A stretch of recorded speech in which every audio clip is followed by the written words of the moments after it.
개역개정 스터디 바이블 ESV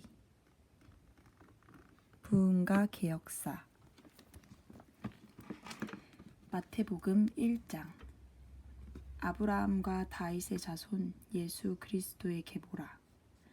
아브라함이 이삭을 낳고 이삭은 야곱을 낳고 야곱은 유다와 그의 형제들을 낳고 유다는 다말에게서 베레스와 세라를 낳고 베레스는 헤스론을 낳고 헤스론은 람을 낳고 람은 아미나답을 낳고 아미나답은 나손을 낳고 나손은 살몬을 낳고 살몬은 라합에게서 보아스를 낳고 보아스는 루색에서 오벳을 낳고 오벳은 이새를 낳고 이새는 다윗 왕을 낳으니라.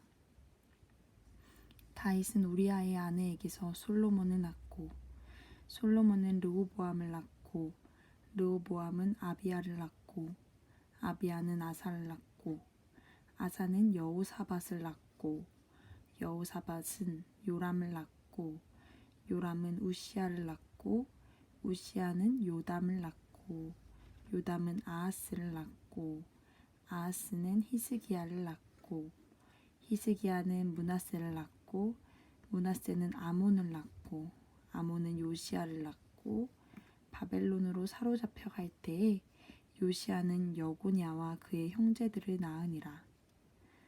바벨론으로 사로잡혀 간 후에 여고야는 스알디엘을 낳고 스알디엘은 스룹바벨을 낳고 스룹바벨은 아이웃을 낳고 아이웃은 엘리야김을 낳고 엘리야김은 아소르를 낳고 아소르는 사독을 낳고 사독은 아킴을 낳고 아킴은 엘리웃을 낳고 엘리웃은 엘르아살을 낳고 엘르아살은 mat단을 낳고 mat단은 야곱을 낳고 야곱은 마리아의 남편 요셉을 낳았으니 마리아에게서 그리스도라 칭하는 예수가 나시니라. 그런즉 모든 대수가 아브라함부터 다윗까지 14대요 다윗부터 바벨론으로 사로잡혀 갈 때까지 14대요 바벨론으로 사로잡혀 간 후부터 그리스도까지 14대더라.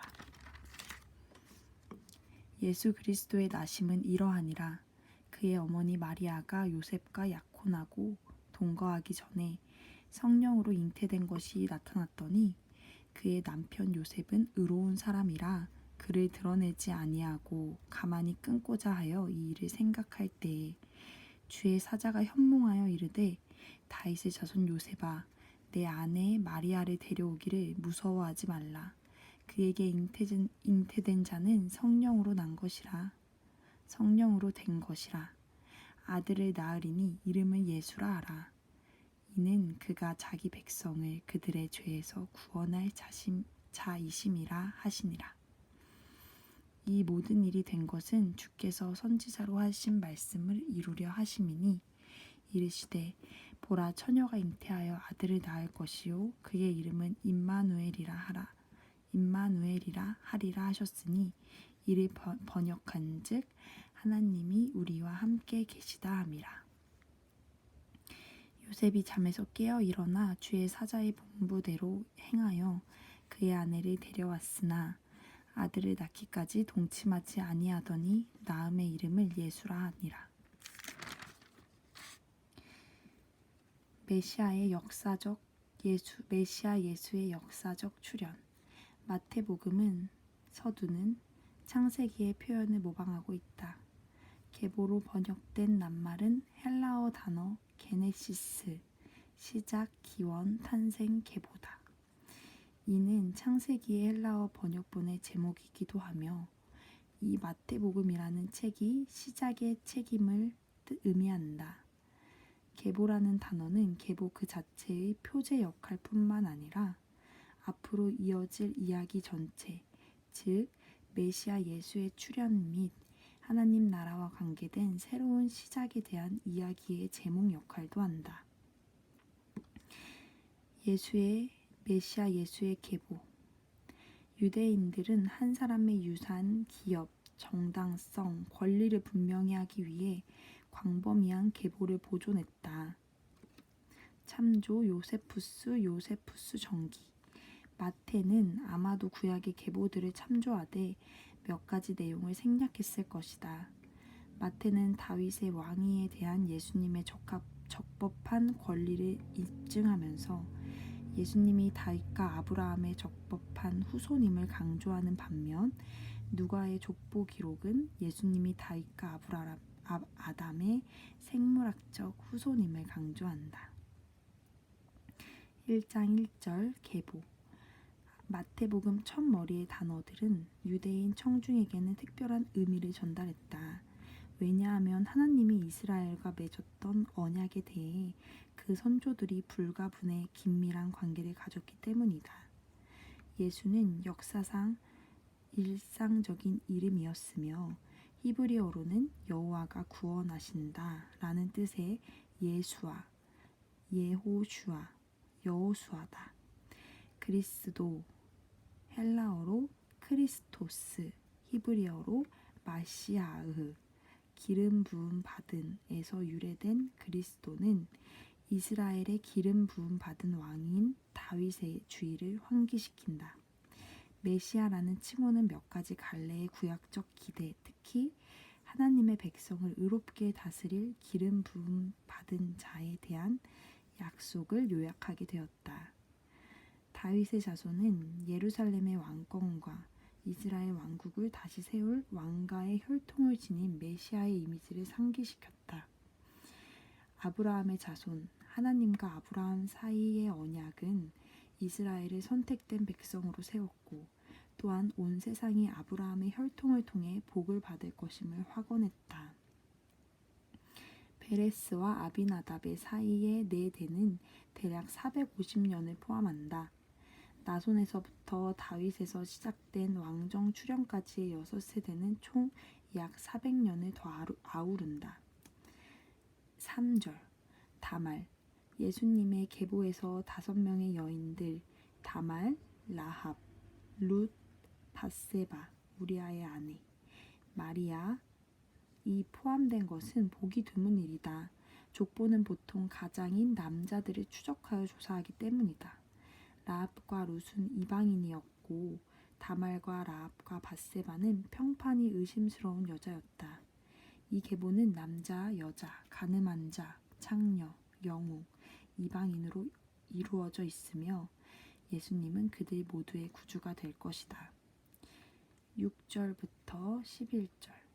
마태는 역대상 3장 10절부터 14절에 의존했을 것이다. 두 계보 모두 열왕기와 역대기의 기록에서 발견되는 여러 왕들을 생략했기 때문이다. 계보에서 이름들을 생략하는 것은 암기를 쉽게 하기 위해 흔히 하는 일이었다. 이 단락에서 눈에 띄는 점은 이스라엘을 다스린 경건한 왕들과 악한 왕들이 번갈아 등장한다는 점이다. 12절에서 13절 수룹바벨은 포로 중에서 이스라엘로 돌아가도록 허락받은 첫 번째 집단을 이끌었다. 12절 여고냐의 악은 너무 커서 여고냐의 후손은 저주를 받았다. 따라서 여고냐의 자연적 생물학적 자손은 왕위를 물려받을 수 없었지만 여고냐의 후손은 여전히 합법적 정통성을 주장할 수 있었다. 16절에서 17절. 예수는 아브라함의 씨 및 땅과 관련된 언약의 약속에 대한 합법적인 법적 상속자일 뿐만 아니라 다윗의 왕위와 관련된 언약의 약속에 대해서도 합법적인 법적 상속자다. 17절 14대. 마태가 말하려는 것은 이 기간 동안 살았던 모든 세대가 아니라 마태 자신이 이 목록에 포함시킨 모든 세대다. 마태는 8절에서 요람과 우시아 사이의 세대와 같은 몇 세대를 건너뛰었기 때문이다. 아마도 암기상의 편의를 위해 또는 문학적이거나 상징적인 균형미를 위해 마태는 각 주요 단락에서 14대를 계수하도록 족보를 구성했다.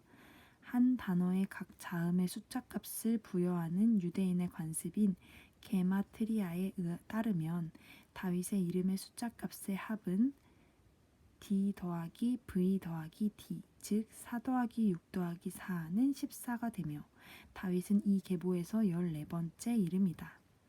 18절에서 25절 메시아 예수에 대한 천사의 수태고지. 이스라엘 역사에서 새로운 시대는 예수님이 나사렛이라는 작은 마을에서 잉태되는 이야기와 함께 시작된다. 천사는 예수님의 수태 사실을 알려주면서 예수님이 곧 예언된 임마누엘이라고 설명한다. 요셉은 즉시 천사의 지시에 따른다. 18절 마리아가 요셉과 약혼하고. 당시의 약혼 풍습은 현대사회의 약혼식과는 달랐다. 관습상 청년의 부모가 아들을 약혼할 여자를 선택했다. 약혼의 두 번째 단계는 증인들 앞에서의 공식적인 약속과 결혼 전 합의를 수반했고, 이는 법적 구속력이 있는 계약이었으며 정식 이혼 절차를 통해서만 깨어질 수 있었다. 잉태된 것이 나타났더니 마리아는 석 달 동안 친족 엘리사벳과 함께 지냈으므로 임신 4개월째였다. 19절 약혼 상대자는 비록 아직 결혼한 것으로 간주되지 않았고 약혼 기간 동안 성관계를 갖는 것은 부도덕한 일로 간주되었지만 남편과 아내라고 불렀다. 그를 드러내지 아니하고 약혼 기간의 성적 부정은 간음으로 간주되었고 모세 율법 아래서는 돌로 쳐 죽이는 형벌을 수반했다. 가만히 끊고자 하여 요셉은 자신의 개인적인 의를 유지하려 했지만 마리아가 가늠한 여자처럼 보이더라도 긍휼을 베풀기를 원했다. 20절 보라. 개역개정에서는 생략됨. 보라라는 말은 마태가 강조를 표현하거나 독자의 특별한 관심을 환기시키거나 무언가 새롭거나 독특한 내용을 소개하기 위해 자주 사용한 헬라어 이두를 번역한 말이다. 주의 사자는 가브리엘이다.